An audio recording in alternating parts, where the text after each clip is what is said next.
Hey guys, tonight we're diving headfirst into the deep blue mystery that has kept philosophers, explorers, conspiracy theorists, and late-night YouTube scrollers awake for centuries. The lost city of Atlantis.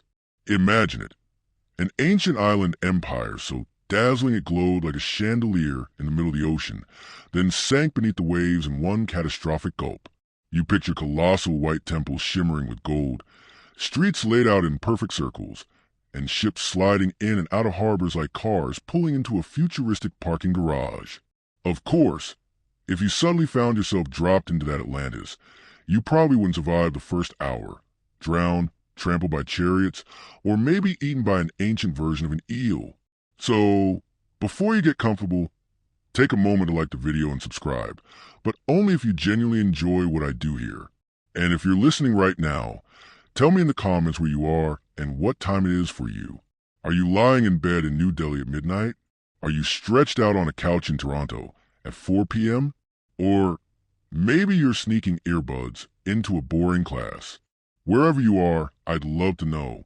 Now, dim the lights, maybe turn on a fan for that soft background and let's ease into tonight's journey together. The storm begins over the Atlantic. You close your eyes and feel the air thicken with salt and electricity. Clouds tumble across the sky, like one torn apart by invisible hands. Thunder cracks so violently it rattles your ribs, and lightning stitches itself across the horizon, reflecting off dark water.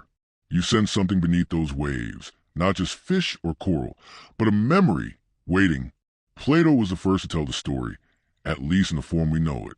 Around 360 BCE, in his dialogues to Timaeus and Critias, he described a mighty civilization beyond the Pillars of Heracles. That's what the Greeks called the Strait of Gibraltar. Atlantis, he said, was larger than Libya and Asia combined, a marvel of engineering with canals, walls plated in orichalcum, a mysterious alloy said to shine red like fire, and a navy so vast it could swallow the known world. Of course, you can almost hear Plato smirking, because he drops the city into the tale as if it were just another example for his lecture on ideal societies. Historians still argue whether he was reporting a tradition, spitting allegory, or pulling a philosophical prank. The storm overhead seems to answer, it doesn't matter. The myth has taken on a life of its own. You imagine being one of those sailors in ancient times, steering your fragile wooden ship past Gibraltar into the open Atlantic. The sky darkens, the swells rise, and suddenly the ocean feels like a beast turning over in its sleep. One wrong turn, and you could vanish. For the Greeks, that was the edge of the map. Here there be monsters, as later cartographers might say. No wonder a story about a drowned empire resonated. It felt plausible every time thunder growled. There's a quirky detail here. Some fringe thinkers once claimed Atlantis left behind traces in the Azores, those volcanic islands that poke out of the Atlantic like stepping stones. In the 19th century, a few scholars swore the Azores were the mountain peaks of a sunken continent. The idea stuck around long enough to creep into adventure novels, pulp magazines, and eventually your favorite Saturday morning cartoons. Today, geologists chuckle. There's no evidence of a massive continent dropping out of sight there, but you can still feel the romance when you look at those jagged cliffs rising out of fog. Back in the storm, you tighten your cloak around your shoulders. Waves smash against invisible rocks, and you think, maybe Atlantis isn't really about ruins at all. Maybe it's about fear, the fear of seas swallowing civilizations. Remember, whole cities have disappeared from coastlines in history. Alexandria's ancient lighthouse, gone under waves. Parts of Port Royal, Jamaica, sucked into the sea by an earthquake in 1692. It doesn't take much imagination to think of an entire empire lost. As lightning flashes again, you picture the island itself. Concentric circles of land and water, like ripples from a stone tossed into a pond. In the center, a high hill crowned with a palace. Bridges link each ring, and canals cut through them like glowing arteries. Somewhere, musicians pluck lyres that echo across marble halls, and markets bustle with voices selling copper, tin, and grain. You catch a whiff of incense, sweet, smoky, almost like cinnamon rolls if cinnamon rolls were burned by priests. Then a low rumble, not thunder this time, but the groan of the earth itself. Picture the island trembling as if Poseidon has had one too many espressos. People scatter, statues topple, and ships snap their moorings. Flames burst from cracks in the ground, and seawater surges inland. Within a day and a night, Plato says, Atlantis vanished into the depths. One moment, glorious. The next gone. That phrase, a day and a night, always feels suspiciously neat, doesn't it? Historians still argue whether Plato was exaggerating for effect. Catastrophes rarely follow poetic schedules. But it's a good line and it's stuck, which is why you're lying here centuries later, listening to thunder in your imagination. You let yourself sink deeper into the soundscape. Rain tapping like fingers on your window, wind wailing like a flute out of tune, an occasional shiver of lightning that illuminates the whole sky. The storm over the Atlantic becomes a cradle, rocking you between fear and fascination. You don't know yet whether Atlantis was a memory, a metaphor, or a mirage. But tonight, it feels real enough to taste in the salt on your lips. Somewhere beneath the waves, the city waits. You're still floating in that dark Atlantic. The thunder easing off into low growls, like a dog that's tired of barking, but refuses to fall asleep. As the storm fades, you slip sideways into another kind of noise, the clink of wine cups in an Athenian courtyard, the scratching of styluses on wax tablets, and the dry voice of a philosopher weaving his story. Plato is speaking, and you realize this is where it all began. The odd thing about Plato is that he never wrote history the way Herodotus did. He wasn't interested in listing kings or drawing maps. He was a philosopher, which means if he wanted to teach you about justice, he'd invent an entire city to illustrate his point. In the Republic, it was the ideal state, all tidy laws and obedient citizens. In Timaeus and Critias, it was Atlantis, an empire with dazzling power and fatal arrogance. He claimed it was real, yes, but he also claimed it was passed down through Egyptian priests to the Greek statesman Solon, then to him. It's the sort of chain of custody that would make a detective groan. Still, Plato delivers it with such confidence you start to picture the island as if he'd been there himself. You imagine sitting cross-legged in the courtyard as he describes it. The afternoon is hot, cicadas buzzing the olive trees, and Plato, with that sly half-smile, sketches out Atlantis as if he's unrolling a blueprint. Massive rings of land and water, towers plated with gleaming metals, a navy so vast it clogged the horizon. And then he pauses, just long enough to make you lean in, before saying the island's pride brought it down. The gods, he insists, don't tolerate arrogance. Cue the sinking. Historians still argue whether Plato was recounting a half-remembered disaster, like the eruption of Santorini, or simply spinning allegory. After all, his audience didn't clap and say, "Wow, thank you for this travel guide." They treated it as a lesson. Atlantis was a cautionary tale. Societies that grow too greedy, too powerful, too smug, collapse under their own weight. It's the ancient equivalent of your parents telling you about a cousin who ignored homework and now lives in a basement. But here's the quirky tidbit. Even in antiquity, people weren't sure what to do with this story. Aristotle, Plato's own student, is said to have muttered, "The man who invented Atlantis also destroyed it." A subtle way of saying, "Yeah, sure, teacher, nice story." Later thinkers debated whether it was allegory, memory, or complete fiction. And yet, no one forgot it. That's the magic. If Plato's goal was to lodge a philosophical bedtime story into the world's brain, mission accomplished. Now, while Plato didn't leave maps, he did leave breadcrumbs. He described the island as beyond the Pillars of Heracles, which, as we said, means beyond Gibraltar. To an ancient Athenian, that might as well have been Mars. For them, the Atlantic wasn't a cozy vacation cruise. It was endless, unknowable, a void that swallowed sailors. Plato may as well have said, "Once upon a time, in a galaxy far, far away." You feel that eerie mix of distance and plausibility. You lean closer, picturing Plato's fingers tracing circles in the air as he describes Atlantis' layout. Rings within rings like a target or a giant onion. Each ring had bridges, canals, and towers plated in copper, tin, and mysterious orichalcum. You can almost see the glow of metal under the Athenian sun. It's such a precise image, you wonder, why bother if it's just allegory? That tension between philosophy and blueprint is what keeps you hooked centuries later. There's another detail people forget. Plato planned to write more about Atlantis and Critias, but the dialogue cuts off mid-sentence. Imagine a Netflix show canceling halfway through the season finale. No closure, no explanation. The cliffhanger has tormented scholars ever since. Was Plato interrupted? Did he lose interest? Did he realize he was wandering too far into myth? Historians still argue, and you find yourself wanting to shake his wax tablet and shout, "Finish the story, man!" The cicadas fade, and you drift deeper into the dialogue, feeling half student, half dreamer. The courtyard dissolves, and you're back on the stormy sea. Only now you know the voice that first named Atlantis. It wasn't a sailor or a king or a cartographer. It was a philosopher, leaning on allegory, teaching about hubris with a tale of an island that shone and sank. And here's the funny part. Plato probably never imagined people would take him literally. He wanted to nudge his students toward wisdom, not send armies of divers into the Atlantic. Yet, centuries later, here you are, replaying his words as if they were coordinates.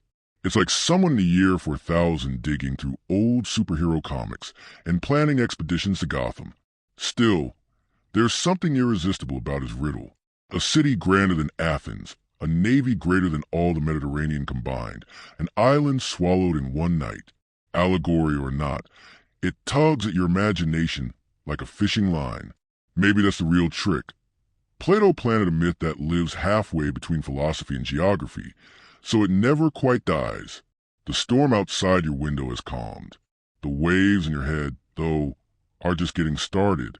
You hear Plato's voice fading into silence, and in that silence, the word Atlantis hangs like a glowing ember. Was it allegory, memory, or prank? No one can agree. But the philosopher's riddle has kept us all awake, long past bedtime. The philosopher's voice dissolves into a breeze, and suddenly you're floating above parchment instead of ocean waves. A candle flickers. The smell of ink, thick, metallic, a little like pennies, hangs in the air. You're looking down at maps. They're not the tidy Google Earth style maps you know, but sprawling artworks of oceans that bulge in odd shapes, land masses that lean sideways, and margins filled with sea serpents gnashing teeth like they're auditioning for a horror film. These are Renaissance maps, drawn by explorers who thought the world was both vast and still kinda guessable. And here's where things get deliciously strange.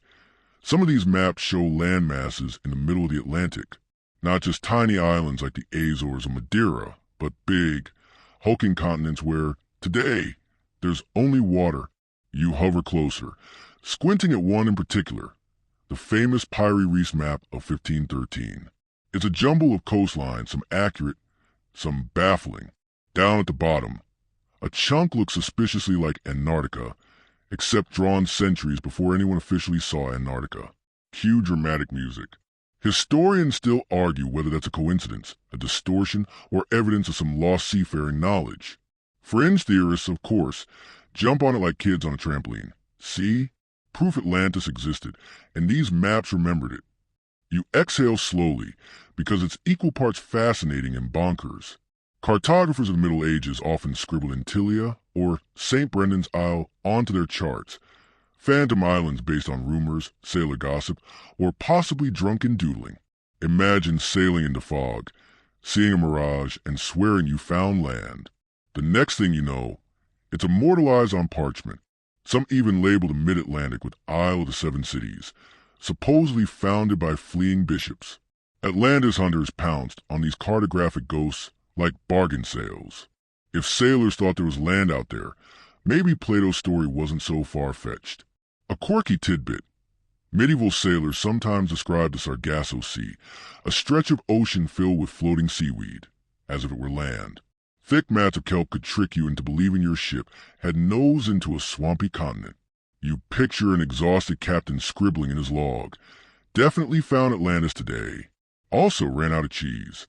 The candlelight dances across another map, and you feel the pull of human imagination. Each coastline is less about geography and more about hope, ambition, or fear. People wanted to believe in more islands, more continents, more places to sail and conquer. Atlantis became the ultimate missing puzzle piece. If only we could find it, we'd prove the world was richer, stranger, and older than we thought. Of course, geologists roll their eyes. There's no evidence of a sunken continent in the Atlantic. Continental plates just don't work like that. If you could drain the ocean, they say, you'd see ridges, mountains, and trenches, but nothing like a drowned civilization the size of Europe. Still, you imagine those explorers hunched over their charts, whispering, "What if?" That "what if" is enough to keep you awake. The scholarly debates swirl in your head like compass roses. Was Atlantis a garbled memory of the Minoans on Crete? A myth inspired by Egypt's floods? Or just a platonic parable scribbled onto maps by wishful thinkers? Historians still argue, and you find yourself grinning because the uncertainty is half the fun. You drift lower, fingers brushing vellum. The ink is faded, but the temptation is sharp. Each wrong coastline feels like an invitation. Come look, come believe. The maps don't show Atlantis clearly, but they whisper around it, like shadows hinting at something just outside your vision. The candle sputters. Ink smears.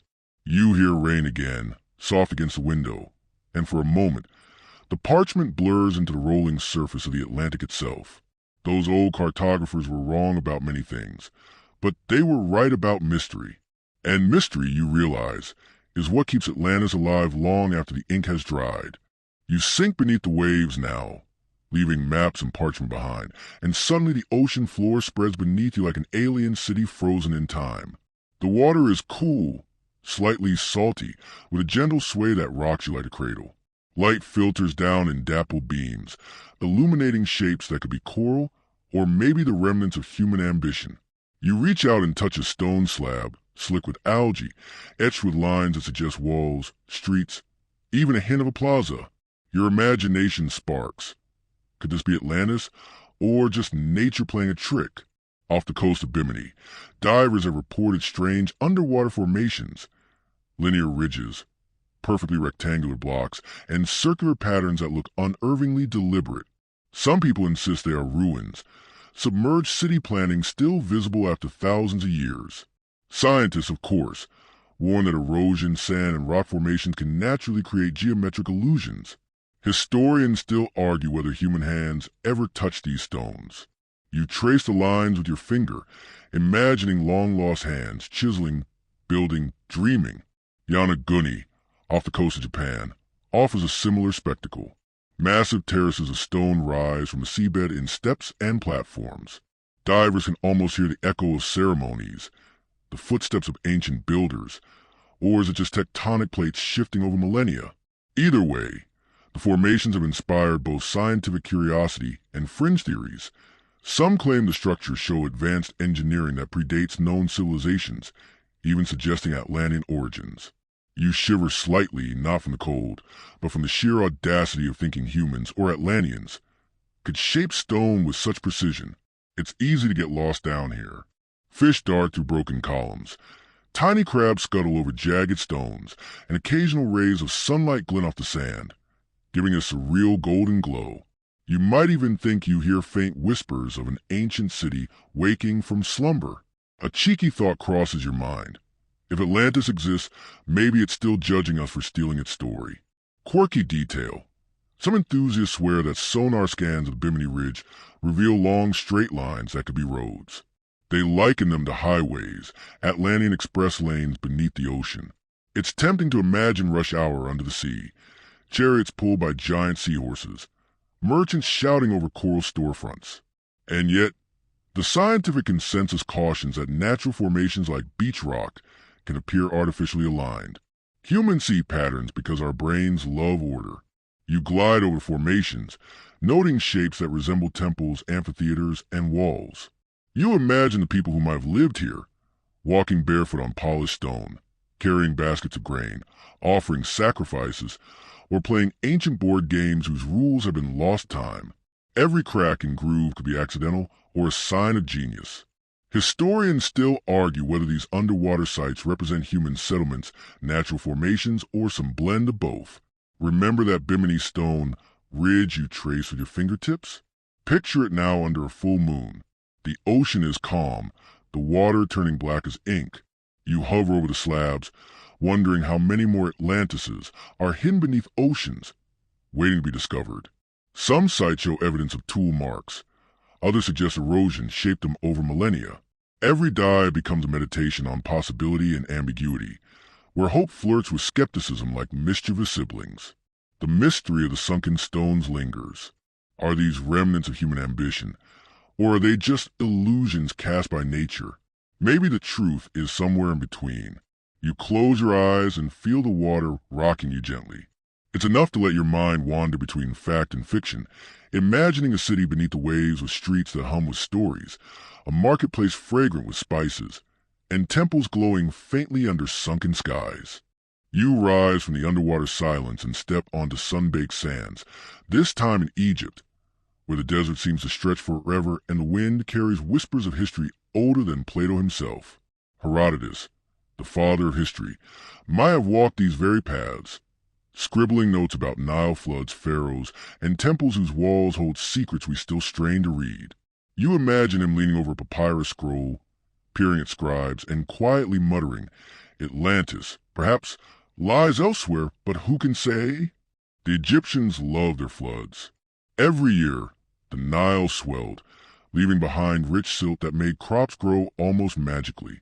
Priests told tales of kingdoms rising and falling, of cities drowned or devoured by sand and water alike. Plato's story of Atlantis might have traveled from these priests, whose meticulous records were peppered with myth, warning, and allegory. Historians still argue whether Plato's account of Atlantis were inspired by these Egyptian flood myths, or if he simply used them to lend credibility to a fictional story. Either way, you're aware of the thrill. Tracing the story's path from desert temples to stormy Atlantic waters feels like connecting dots across time and imagination. A quirky detail surfaces. The priests sometimes describe lands beyond the Mediterranean as teeming with people of exceptional skill, whose cities were said to float on water, or even be circular, divided by canals. The resemblance to Plato's Atlantis is uncanny, and it makes you wonder if some kernel of memory endured long enough to reach Greece. You can almost hear a priest in hieroglyphic mumbling. Yes, Atlantis, fabulous, doomed, and definitely exaggerated for moral lessons. Walking among sandstone columns and hieroglyphs, you feel the heat of the desert pressing down on you. The air smells faintly of papyrus, spices, and dried mud, and somewhere a wind stirs grains of sand that sting your cheeks. You spot a lone crocodile basking near a canal, and it reminds you of the old stories of crocodile dung sunscreen, an ancient human attempt to tame nature, much like the Atlanteans supposedly tried to tame the sea. It's comforting and absurd all at once, a reminder that human ingenuity always comes with a hint of humor.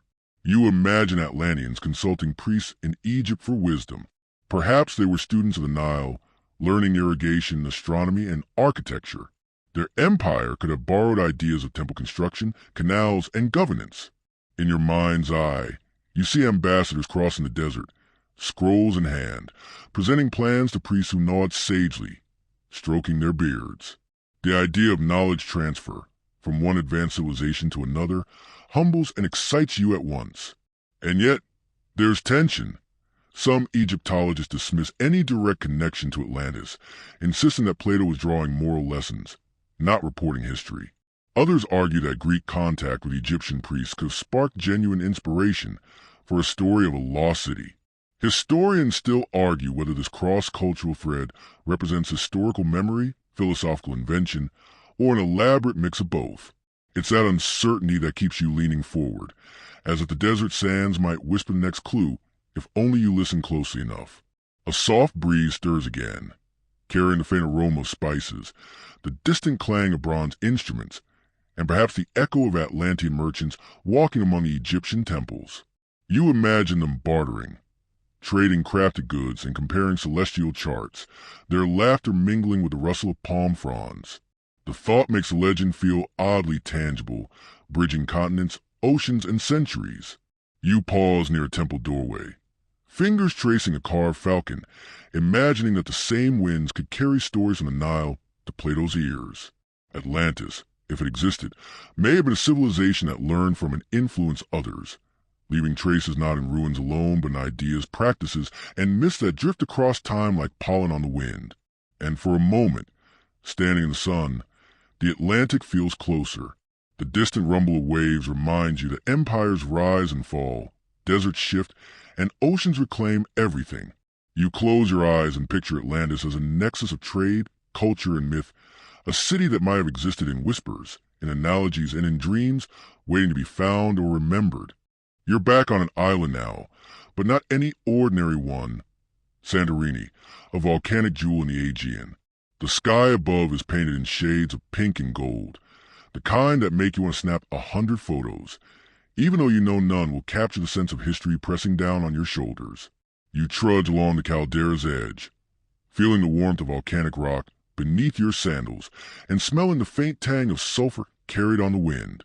Centuries ago, this same island erupted with unimaginable force, and you can almost hear the roar of fire, ash, and panic mingling into a single cataclysmic note. The eruption of Thera, around 1600 BCE, was so violent that it may have triggered tsunamis, destroyed settlements, and reshaped the landscape entirely. Historians still argue whether the Thera eruption inspired the Atlantis story. Could Plato's tale of a sunken island empire actually reflect the memories of Minoan Crete or nearby civilizations engulfed by volcanic fury? You squint down at the caldera, imagining villages swallowed, olive trees flung into the sky, and columns of smoke spiraling into clouds. It's both terrifying and hypnotic. You follow a narrow path, stepping over jagged stones that still radiate heat from the sun. It's hard not to get lost in speculation. Some scholars suggest that the destruction of Thera, combined with the sudden decline of the Minoan civilization, provided the raw material for Atlantis, an empire of unimaginable wealth brought to ruin almost overnight. You picture Minoan ships riding a sudden tsunami, amphory of olive oil and wine tumbling into the sea. Nature's fury and human vulnerability interlacing in a way that feels almost literary. Quirky detail. Some fringe historians claim that the Minoans were proto-Atlanteans with advanced knowledge of plumbing and urban planning, citing frescoes of dolphins and bulls, intricate palaces, and labyrinthine corridors as proof. You can't help but grin at the thought of Atlanteans hosting elaborate pool parties and labyrinthine board games centuries before modern cities existed. The image is absurd and delightful in equal measure. The smell of sulfur reminds you of magma's relentless heat, and you consider how fire and water have always intertwined in myths. Plato's Atlantis isn't just drowned, it's punished for pride, excess, and possibly its own technological ingenuity. Historians still argue whether he intended a moral lesson, or if he recorded a cataclysmic memory passed down through generations. Either way, standing here on Santorini, you can sense the raw force that can inspire stories of entire civilizations swallowed in a day and a night. As the sun dips lower, painting the sea of molten copper, you imagine the island from a bird's eye view, whitewashed villages clinging to cliffs, the caldera gaping like a wound, smoke and ash curling into the sky. You picture Atlantean refugees fleeing, some reaching distant shores, carrying seeds, ideas, and myths, ensuring that pieces of their world live on in scattered cultures. Perhaps the story of Atlantis isn't just about loss, but about survival, memory, and transmission. A light breeze carries a scent of salt and volcanic soil, mixing into a heady perfume that makes your imagination drift. You see the outlines of shattered structures under the water, hidden from casual view, and imagine the first divers arriving thousands of years later, peering into the abyss and seeing echoes of a lost city. Each step along the volcanic rocks is a step into human fascination with destruction and remembrance, with hope threaded through tragedy. And you can't help but chuckle softly, thinking of Plato's audience centuries later, telling their friends about a sunken empire while sipping wine under the Mediterranean sun. The tale has morphed, mutated, and traveled further than any navy could sail, and standing here, smelling ash and sea, it almost feels possible. Atlantis might not rise again, but the myth, like waves against this caldera, persists endlessly. You drift now into a world both dazzling and impossible, where imagination flirts with science. The Atlantean blueprints. Picture enormous crystal towers that hum with light, energy pulsing beneath streets paved in mysterious metals, and machines that can manipulate water and air with barely a human touch. You're floating just above these imagined streets, watching sunlight refract through crystal lenses, creating rainbows in every corner. It's beautiful, absurd, and somehow comforting to imagine a civilization capable of such wonders. Fringe theorists have long speculated that Atlantis harnessed some kind of energy unknown to us, crystals, magnetic grids, or even some ancient form of free energy. People have drawn diagrams of canals lined with metallic conduits, towers amplifying sunlight, and what looks suspiciously like early machinery. You can almost hear the buzz of invisible currents flowing through these streets, powering temples, homes, and workshops. Historians still argue whether these ideas are pure fantasy, imaginative extrapolation, or memory warped by myth. You lean closer to the diagrams in your mind, tracing lines like a child connecting dots in a puzzle that may never be completed. A quirky tidbit. Some enthusiasts claim that Atlantean engineers designed circular cities to enhance energy flow, which, if true, would make them the first urban planners thinking in metaphysics rather than mere brick and mortar. You picture bureaucrats arguing over which ring to electrify first, or artisans decorating their energy grids with murals of dolphins and sea serpents. The city hums in a way that almost feels alive, a network not only of streets but of thought, innovation, and ambition. Of course, not everyone buys it. Most archaeologists insist that these Atlantean blueprints are a blend of wishful thinking, misinterpretation, and misread diagrams. They point to structures like the Minoan palaces of Knossos and Phaistos, which were advanced of their time, but hardly the fantastical, energy-powered metropolises imagined in modern reconstructions. Yet, you feel a thrill imagining that the ancients might have glimpsed something extraordinary that left only whisper behind. Walking in this dreamlike city, you notice the canals cutting through concentric rings. Ships glide silently along them, propelled perhaps by wind, currents, or invisible forces. Traders carry iridescent goods, shimmering in the sun, crystals, metals, spices. Temples tower above with roofs that seem almost alive, reflecting light in a way that would make modern solar panels blush. It's both magical and eerily plausible if you suspend disbelief long enough to drift along these streets in your mind. And yet, the city is not without flaws. You notice cracks appearing in the crystal towers, perhaps the first signs of hubris. Atlantean scholars debate endlessly over governance, technology, and morality, echoing Plato's philosophical lessons. Historians still argue whether the fantastical descriptions represent memory, allegory, or the wishful dreams of society projecting power into myth. The tension keeps your mind engaged. It's impossible not to want to explore further, to dive deeper into these streets, corridors, and temples. You pause by a central plaza, imagining a fountain at its heart, humming with energy, sending a gentle vibration across the city. Children play nearby, unaware that their home teeters on the edge of myth and memory. The sun catches the crystals and throws shards of color across the plaza, painting the city in impossible light. It's a vision that feels both ancient and futuristic, like a memory of a future that never existed. Finally, you step back and look at the city as a whole. Atlantis, in this vision, is more than stone and metal. It's ambition, imagination, and the eternal human desire to build beyond limits. Whether this blueprint is real, allegorical, or entirely imagined, it leaves a lasting imprint, reminding you that civilizations are measured not just by what they construct, but by the stories they leave behind. You're now aboard a submarine, descending slowly into blue unknown, the metallic hull vibrating softly with each pulse of the engines. Outside, sunlight dwindles to a faint glow and the water thickens, turning everything into a palette of deep greens and muted blues. You peer through the portholes, scanning the ocean floor for shapes that might be natural formations, or remnants of a civilization lost beneath the waves. Every shadow and ridge teases your imagination. Could this be a street, a temple, or just a trick of light and sediment? The 20th century saw a surge of underwater expeditions chasing the idea of Atlantis. Pioneers like Robert Ballard, who discovered the Titanic, or divers exploring the Bimini Road, used sonar and photography to map the seafloor. Some reported geometric shapes and linear formations that begged to be cities. Others discovered nothing but sand, rock, and occasional gulls circling overhead. Historians still argue whether any of these sonar blips or stone alignments constitute actual evidence, or if they are examples of pareidolia, the human tendency to see familiar patterns where none exist. A quirky detail. One expedition claimed to have found a stone resembling a trapezoidal temple block, complete with carved edges, only for geologists to suggest it was likely a naturally fractured limestone.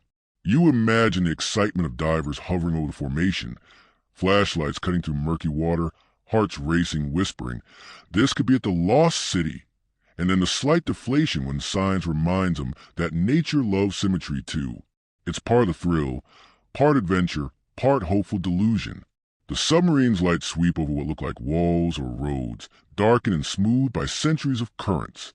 You think about the skill and patience required to explore this environment, diving into the unknown, relying on technology, hope, and a little faith, mirrors the human desire to touch the past, to prove that myths have roots in reality.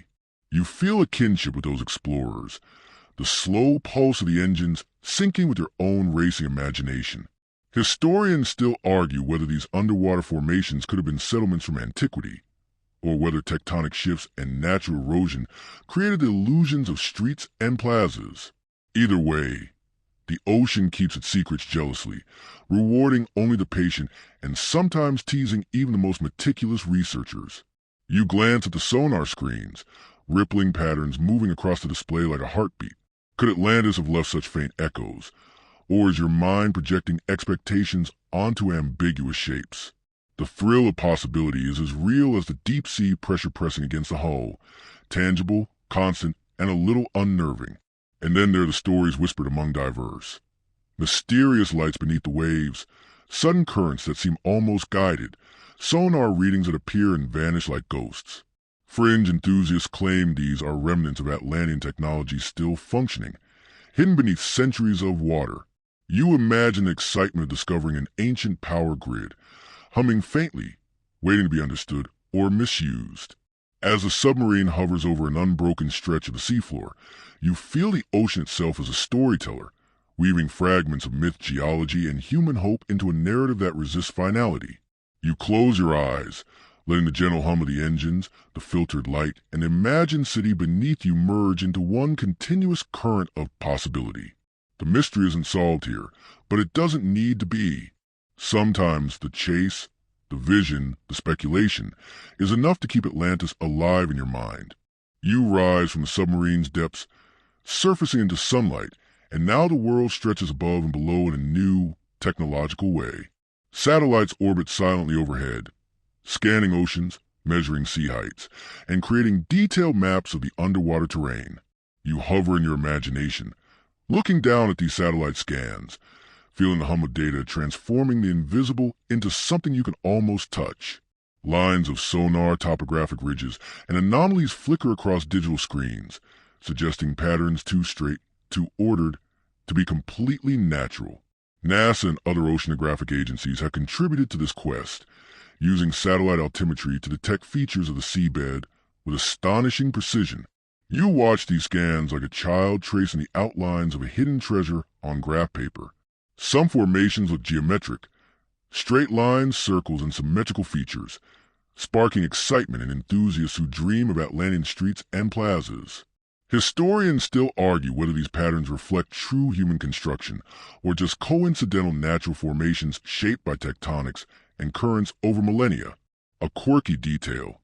One researcher claimed that a circular formation off the coast of Spain resembled a giant amphitheater, visible only from space, and some Atlantean hunters were quick to suggest this was the seat of a submerged council of elders.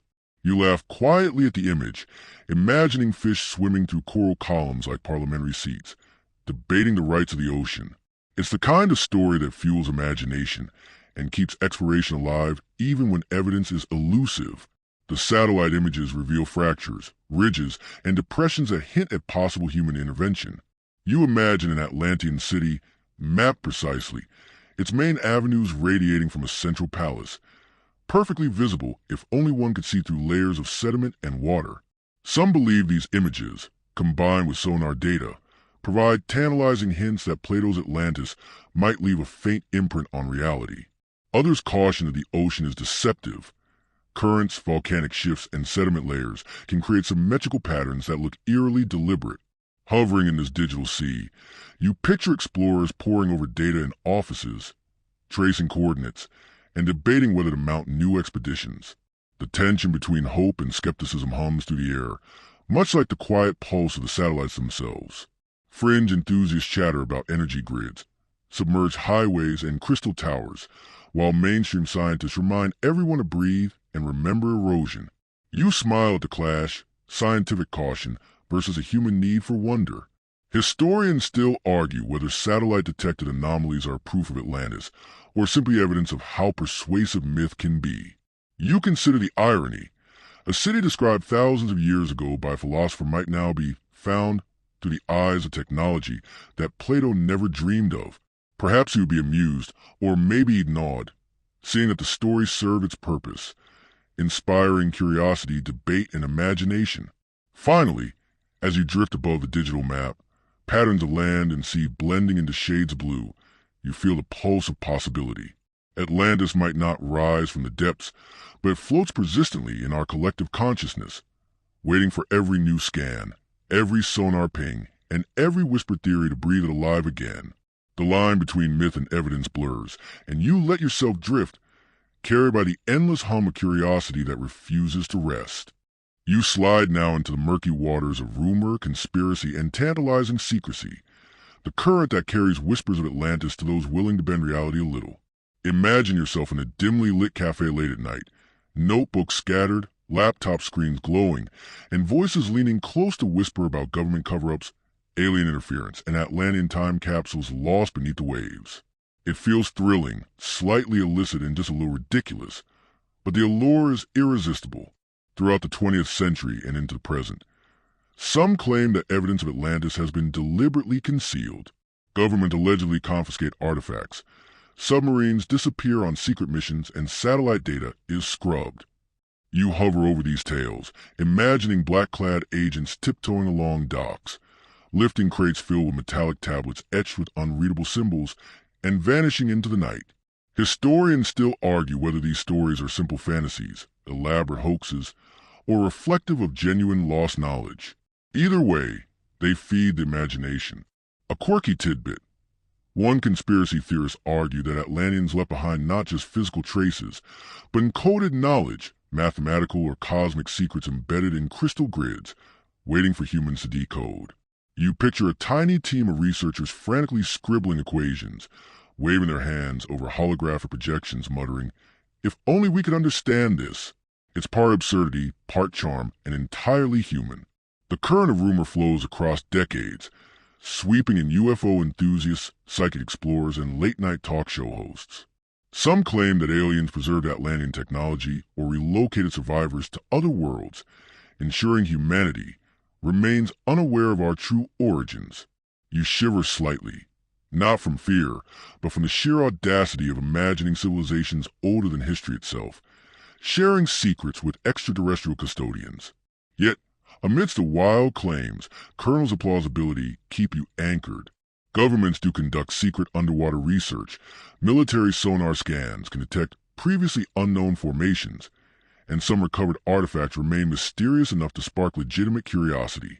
Historians still argue whether any of these accounts carry weight or are simply the human tendency to weave narrative around uncertainty. The thrill lies in the uncertainty itself. As you drift along this current, you picture Atlantean time capsules, sealed chambers beneath volcanic rock, buried for centuries, waiting to be discovered. Perhaps they contain knowledge of metallurgy, astronomy, or engineering far ahead of their time. You imagine an intrepid diver, heart pounding, opening a metallic chest, only to find blueprints glowing faintly with energy, like a city whispering from the past. The conspiratorial undercurrent has a rhythm all its own, the pulse of secrecy, wonder, and speculation. It's addictive, keeping Atlantis alive in a way scientific papers sometimes cannot. You lean back, letting the stories wash over you, the combination of mystery, potential truth, and human hope forming a hypnotic current that tugs at your imagination. Even if none of it is real, the myth thrives in whispers, in sketches, in theories that refuse to be silenced. And as you float in this clandestine realm, Atlantis feels simultaneously distant and intimate, a legend protected by oceans and obscured by shadows, daring you to question, to dream, and to chase the line between possibility and fantasy. You drift now across oceans, carried by wind and imagination, listening to stories whispered along distant shores. Polynesian fires crackle, casting golden light on faces lined with the wisdom of generations. Elders speak of great floods, islands swallowed, and civilizations lost beneath the waves. Their tales echo across the Pacific, strange and familiar at once, and you realize that flood myths aren't unique to Greece or Egypt. They ripple through human history, continents apart.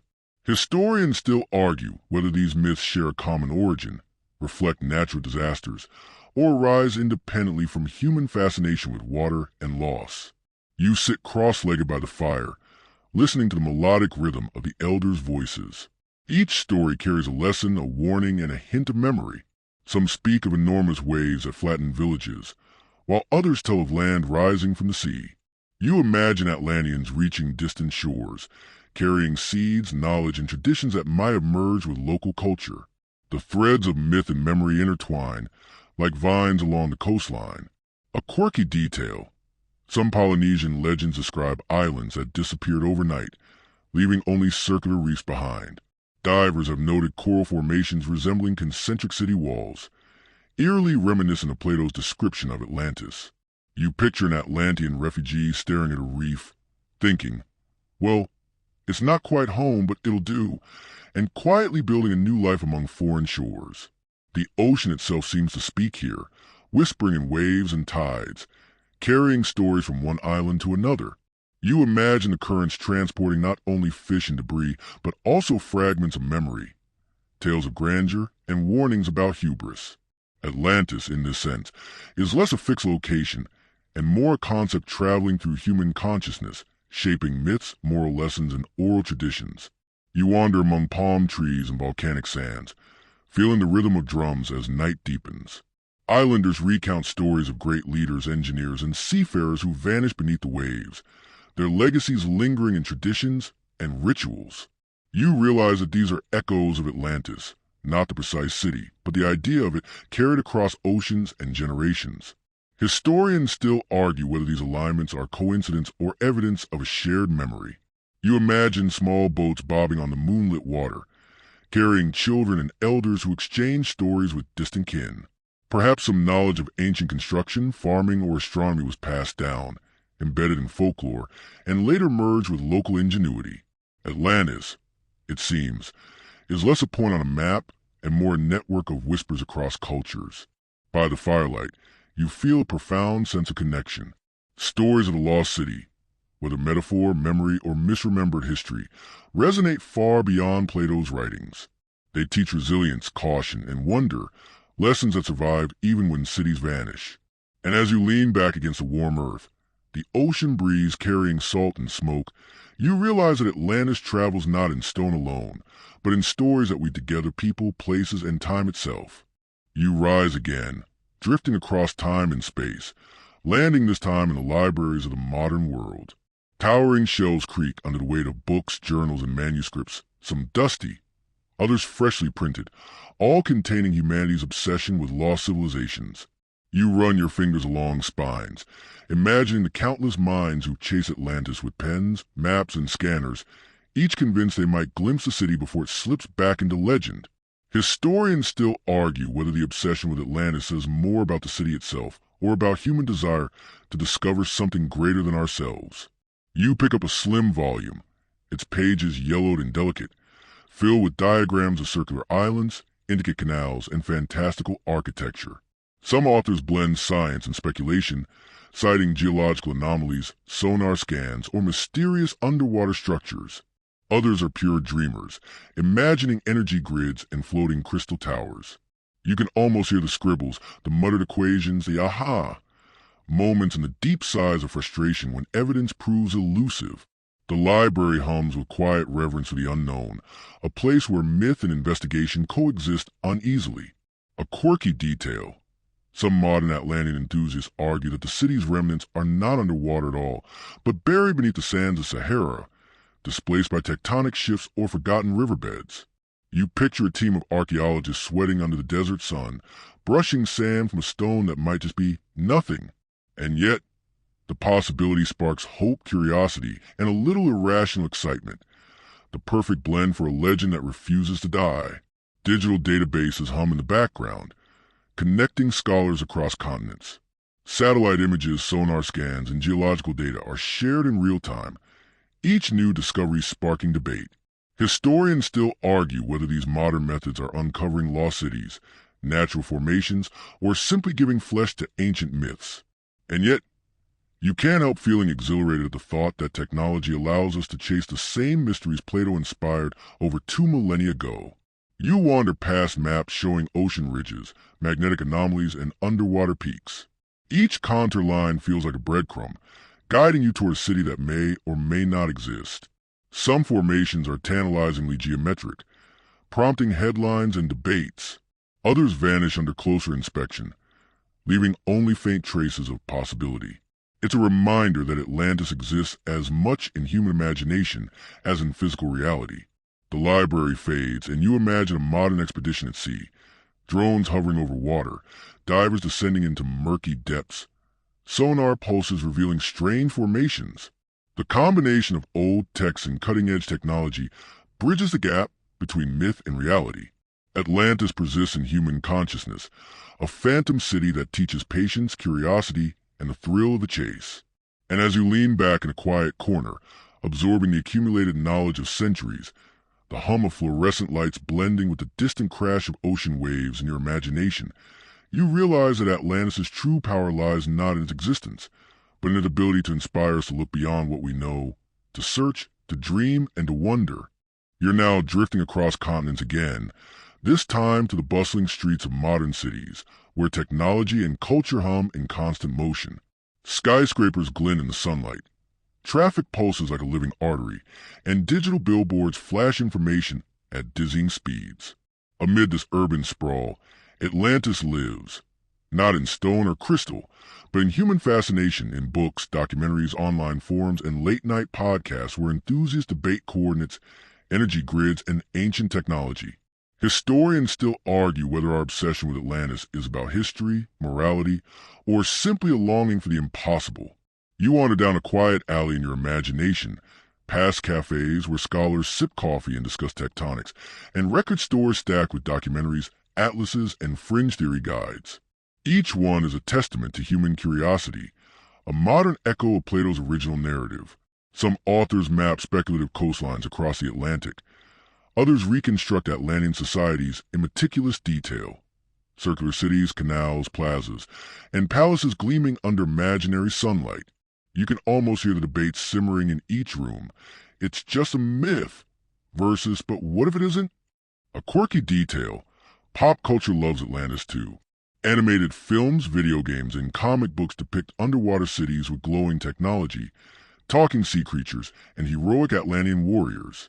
You picture someone explaining the true history of Atlantis to their cat, who yawns and flicks its tail, utterly indifferent. It's absurd, charming, and somehow perfectly human. The legend thrives in the spaces between fact, fiction, and imagination. Meanwhile, oceanographers publish real-time data online, and enthusiasts cross-reference historical texts with satellite imagery, sonar readings, and geological surveys. The blend of science and myth creates a landscape where possibility feels tangible. Historians still argue whether combining these sources offers real clues or just creates the illusion of discovery. Either way, it's exhilarating. People all over the world, linked by curiosity, keep Atlantis alive.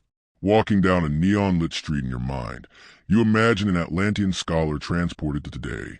They would marvel at our satellites, internet, and global communication, yet still recognize the eternal human drive to explore, to record, to dream. The city they built in legend survives not as bricks or crystal, but as inspiration, threading through time like invisible canals connecting generations.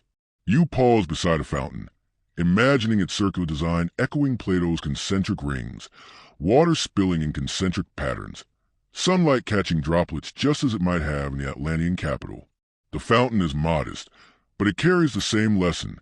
Human ambition, ingenuity, and the lore of myth can survive centuries, continents, and civilizations. And as night descends over your imagined city, the glow of screens, streetlights, and stars blend into a soft luminescence. Atlantis, real or imagined, continues to pull a human imagination, a legend that refuses to vanish, inspiring exploration, debate, and the quiet thrill of wonder that carries us beyond ordinary life. You drift into the future now, imagining a world where Atlantis is no longer just myth or speculation, but a challenge that technology and curiosity strive to solve. Autonomous drones hum above oceans, scanning the depths with high-resolution sonar. AI systems analyze patterns of currents, sediment, and geological formations. You hover over screens displaying topographic maps rendered in electric blue and neon green, lines twisting like veins across the seabed.